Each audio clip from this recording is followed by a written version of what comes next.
रतलाम अब और नहीं सहेगा। जिले में बढ़ती आपराधिक घटनाएं, प्रशासन की तानाशाही और पुलिस की घोर निष्क्रियता अब आम जनता के सब्र का बांध तोड़ चुकी है। इन्हीं घटनाओं के खिलाफ करणी सेना परिवार प्रमुख जीवन सिंह शेरपुर ने 21 अक्टूबर को सोशल मीडिया के माध्यम से घोषणा की कि 31 अक्टूबर को सर्व समाज के साथ रतलाम कलेक्टर कार्यालय का घेराव किया जाएगा।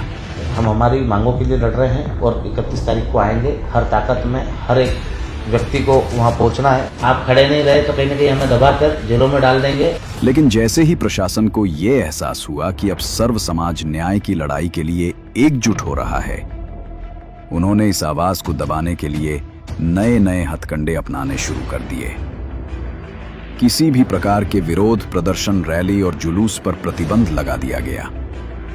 जो हमारे जिला कलेक्टर महोदय हैं वो न्याय नहीं कर पा रहे हैं, तो कहीं ना कहीं दबाकर उस कार्यक्रम को अवरोध करके रोकने की कोशिश कर रहे हैं। पर हम रुकने वाले नहीं है, क्योंकि ये लड़ाई महिलाओं के सम्मान की है, किसानों के सम्मान की है और गरीबों के हक अधिकार की। और हक अधिकारों की लड़ाई में परमिशन नहीं ली जाती। यहाँ तक कि लाइसेंस वाले हथियारों पर भी रोक लगाकर जीवन सिंह शेरपुर जी की सुरक्षा पर प्रश्न चिन्ह खड़ा कर दिया गया। प्रशासन याद रखे, कितने भी प्रतिबंध लगा दो, सत्य और न्याय की आवाज को कोई नहीं रोक सकता। ना वो हमें प्रतिद्वंदी क्यों समझ रहे हैं, वो हमें हम उनका दुश्मन क्यों समझ रहे हैं? हम तो उनके पास आग्रह लेके जा रहे हैं। जब से ये आदेश जारी हुआ है कि जिले भर में आप शस्त्र लेके नहीं घूम सकते, मेरी जान को कुछ भी होता है तो उसके जवाबदार एसपी साहब और कलेक्टर महोदय होगी, क्योंकि उन्हीं ने आदेश जारी करा। उनके आदेश के बाद ही मैं हथियार नहीं रखूंगा। हमने जब आवाज उठाई तो प्रशासन हरकत में आया और कार्यवाही शुरू की।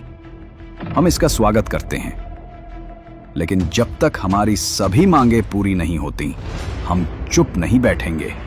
जब हमने सर्व समाज को साथ लेकर ये घेराव की घोषणा करी, उसके बाद आप देखिए सभी मुद्दों पर काम होना चालू हो गया। हम प्रशासन के विरोधी नहीं हैं, हम विरोधी हैं अपराधियों के। नाबालिग लड़की का अपहरण हुआ था, ये मामला 3 महीने पुराना है, पर उस पर ना तो कभी कोई कार्रवाई हुई थी, ना कोई पकड़ दकड़ हुई थी। जब हमने बात रखी उसके बाद आप 27 तारीख का दैनिक भास्कर का देखिए 10,000 का इनाम घोषित किया। क्या शुरू दिन से 10,000 या 1 लाख का इनाम घोषित नहीं हो सकता था? क्या शुरू दिन से उस पर कार्रवाई नहीं हो सकती थी? क्या करने से ना परिवार और सर्व समाज मांग उठाएगा उसके बाद ही कंजरों पर कार्रवाई होगी? करने से ना परिवार ने रतलाम में ज्ञापन दिया था, उसी समय हमने संज्ञान में लाए थे। और कितना खाद की आवश्यकता लगेगी? जब हमने घेराव की बात करी तब जाके आज कहीं ना कहीं दौड़ भाग करके प्रयास कर रहे हैं, अभी भी पूर्ति नहीं कर पाए। आओ हम सब एकजुट हों।